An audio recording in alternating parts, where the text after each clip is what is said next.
ಕನಸನ್ನ ಆವಾಗಲೇ ಕಾಣ್ತಾ ಇದ್ದಾಳೆ ಜೀಜಾಬಾಯಿ. ಹೀಗೆ ಇರುವಾಗ ಜೀಜಾಬಾಯಿ ತನ್ನ ಮಗನಿಗೆ ಜನ್ಮ ನೀಡ್ತಾಳೆ. ಜನ್ಮ ನೀಡಿ ಆಯ್ನ ದಾಸಿನ ಕೈಯಲ್ಲಿ ಮಗುವನ್ನ ಇಟ್ಟು ನನ್ನ ಮಗು ಹತ್ತರೆ ಜೋಕೆ, ನನ್ನ ಮಗು ಹತ್ತರೆ ಜೋಕೆ. ಬಂಧುಗಳೇ, ನಾನು ಮಾತನಾಡ್ತಾ ಇರುವಾಗ ನೀವು ಮಾತನಾಡಿದ್ರೆ ಇದು ನಿಮ್ಮ ಕರ್ಣವನ್ನ ತಲುಪಲು ಸಾಧ್ಯವೇ? ಆಮೇಲೆ ಮಗುವನ್ನ ದಾಸಿಯ ಕೈಯಲ್ಲಿಟ್ಟು ಹೋಗ್ತಾ ಇದ್ದಾಳೆ. ಮಗು ಹತ್ತು ಬಿಡತ್ತೆ. ದಾಸಿ ತನ್ನ ಮಗುವಿಗೆ ಎದೆ ಹಾಲನ್ನ ಉಣಿಸುವಾಗ ತಾನು ಹಾಲನ್ನ ಉಣಿಸ್ತಾಳೆ. ಜೀಜಾಬಾಯಿ ಬರ್ತಾ ಇದ್ದಾಳೆ. ನನ್ನ ಮಗು ಹತ್ತಿದೆಯೇ? ಹೌದು. ಹಾಗಾದ್ರೆ ಹೊಟ್ಟಿಗೆ ಏನನ್ನ ಕೊಟ್ಟಿದ್ದೆ? ನನ್ನ ಮಗುವಿಗೆ ಹಾಲು ಉಣಿಸುವಾಗಲೇ ನನ್ನ ಹಾಲನ್ನು ಉಣಿಸಿದೆ. ಅಯ್ಯೋ ಕರ್ಮವೇ, ನಾನು ನನ್ನ ಮಗುವಿಗೆ ಹಾಲನ್ನು ಉಣಿಸುವಾಗ ಆ ತುಳಜಾ ಭವಾನಿಯ ಮಂತ್ರದೊಂದಿಗೆ ಹಾಲು ಉಣಿಸ್ತಾ ಇದ್ದೆ. ಉಸಿರಾಡುವ ಗಾಳಿ, ಕೇಳುವ ಕನ್ನಡದ ಮೂಲಕ ಹೋಗುವ ಮಾತು, ಪ್ರತಿಯೊಂದು ಆ ತುಳಜಾ ಭವಾನಿಯದೇ ಆಗಿರಬೇಕು ಅಂತ ಕನಸನ್ನ ಕಂಡಿದ್ದೆ. ಎಂಥ ಭಾಗಾಗಿತ್ತು ವಿಧಿಯೇ ಅಂತ ಪರಿತಪಿಸ್ತಾ ಇರುವಾಗ ಹೇಳ್ತಾಳೆ ತಾಯಿಗೆ, ಬೇಸರ ಪಟ್ಟುಕೊಳ್ಳಬೇಡ, ನನ್ನ ಮಗು ನಿನ್ನೆ ಎದೆ ಹಾಲನ್ನ ಕುಡಿದಿದೆ, ಅದನ್ನು ಈಗಲೇ ಕಕ್ಕಿಸುತ್ತೇನೆ ಅಂತ ಹೇಳಿ ಎದೆ ಹಾಲನ್ನ ಕಕ್ಕಿಸಿ ತಾನು ಎದೆ ಹಾಲನ್ನ ಕೊಡ್ತಾ ಇದ್ದೆ. ಹೀಗೆ 16ರ ವಯಸ್ಸಿನಲ್ಲಿ ಬ್ರಹ್ಮಚರಿ ಶತಮರ್ಕಟ ಎನ್ನುವ ಹಾಗೆ ಒಂದು ಮದುವೆ ಮನೆಯಲ್ಲಿ ಶಿವಾಜಿ ಒಂದು ಸುಂದರವಾದ ರೂಪವತಿ ಹೋಗುವಾಗ ಶಿಳ್ಳೆ ಹೊಡಿತಾನೆ. ಅದು ಜೀಜಾಬಾಯಿಗೆ ಹೋಗಿ ಮುಟ್ಟತ್ತೆ. ಮದುವೆ ಮನೆಯ ಸುಂದರವಾದ ಚೆಲುವೆಯನ್ನ ಕಂಡು ನಿನ್ನ ಮಗ ಶಿಳ್ಳೆ ಹಾಕಿದ್ದಾನೆ ಅಂತ. ಆವಾಗ ಜೀಜಾಬಾಯಿಗೆ ನೆನಪಾದದ್ದು ಏನು ಗೊತ್ತಾ? ಒಂದು ಬಾಲ್ಯದಲ್ಲಿ ದಾಸಿ ಕುಡಿಸಿದ ಎದೆ ಹಾಲಿನ ತುಣುಕು ಒಂದು ಹನಿ ನನ್ನ ಮಗನಲ್ಲಿ ಇತ್ತು ಇರಬೇಕು. ಆ ಕಾರಣಕ್ಕಾಗಿ ಶಿಳ್ಳೆ ಹೊಡೆದಿದ್ದಾನೆ. ಅದೇ ನನ್ನ ಎದೆ ಹಾಲನ್ನೇ ಕುಡಿದ್ರೆ ನನ್ನ ಮಗ ಈ ರೀತಿ ಆಗಲಿಕ್ಕೆ ಸಾಧ್ಯ ಇಲ್ಲ ಅಂತ ಹೇಳ್ತಾ ಇದ್ದಾರೆ.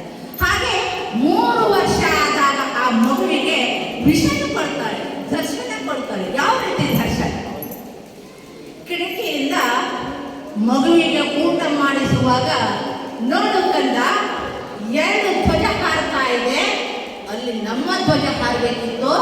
ಔರಂಗಜೇಬ ನಮ್ಮ ಧ್ವಜವನ್ನ ಕಿತ್ತು ತಮ್ಮ ಬಾವುಟವನ್ನ ಹಾರಿಸ್ತಾ ಇದ್ದಾನೆ.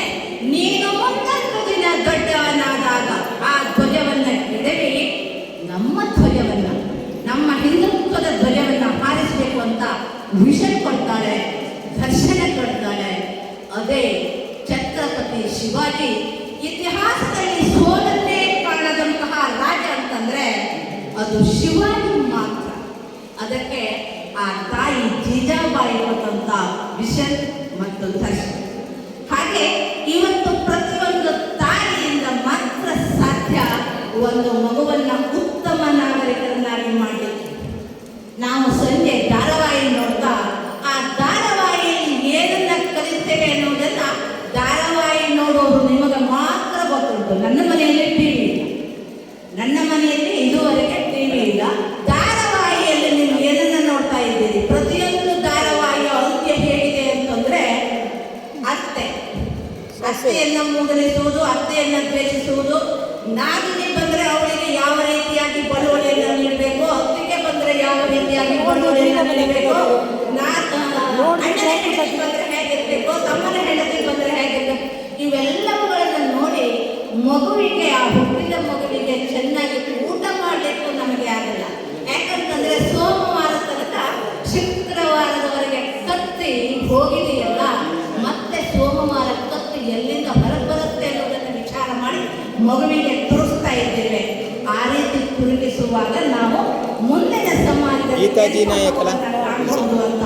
ಇವತ್ತು ಈ ಕರೆಂಟ್ ಇದೆಯಲ್ಲ, ಇದಕ್ಕೆ ಕಾರಣ ಯಾರು ಕೇಳಿದ್ರೆ ಸರ್ ಎಂ ವಿಶ್ವೇಶ್ವರಯ್ಯ 7ನೇ ವರ್ಷದಲ್ಲೇ ಇರುವಾಗ ಕಂದ ಇಡೀ ವಿಶ್ವಕ್ಕೆ ನೀರನ್ನು ಕೊಡುವುದು ಕೊನೆ ಈ ಚಿಕ್ಕಬಳ್ಳಾಪುರ ಎನ್ನುವ ಈ ನಂದಿ ಗ್ರಾಮಕ್ಕೆ ನೀರು ಉಳಿಸಬೇಕು ನೀನು ಅಂತ ಆ ತಾಯಿ ಆವಾಗಲೇ ವಿಷಯ ಕೊಟ್ಟಿದ್ದು.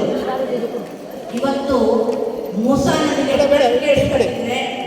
ಅದು ಸರ್ ಎಂ ವಿಶ್ವೇಶ್ವರಯ್ಯ ಕಾರಣ ತಾಯಿ.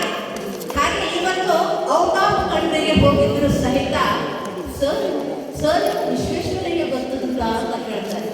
ನಮ್ಮಲ್ಲಿ ನಮ್ಮ ಪಕ್ಕದ ಮನೆಯವರು ಸಾಧನ ಅಂದ್ರೆ ಗೊತ್ತುಂಟ ಯಾವ ಕಡೆ ಈ ರೀತಿಯಾಗಿ ನಾವು ಅಲ್ಲಿ